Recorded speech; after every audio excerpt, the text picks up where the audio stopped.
Match frame is a feature in Premiere Pro where you're able to quickly locate a clip that is in your sequence and have it automatically pop up in your source monitor.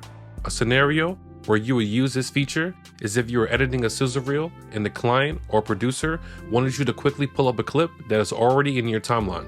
What you want to do is move the playhead to the exact frame in your timeline of your choosing and push the F key to use the match frame feature, and the exact frame in your timeline will quickly appear in your source monitor. And for reverse match frame, this feature is the opposite of match frame. You would use reverse match frame to see if the exact frame that is in your source monitor is already in your timeline.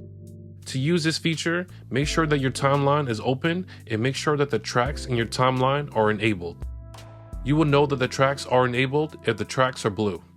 Load up the clip that you want to use in your source monitor and place the playhead to the exact frame in your clip where you would expect it to be in your timeline, then press Shift R to use the reverse match frame feature. And it will show you the exact frame that is in your source monitor in your timeline. And this is how you use the match frame feature and reverse match frame in Premiere Pro. Like and subscribe for more Premiere Pro tutorials, and I'll see you on the next one.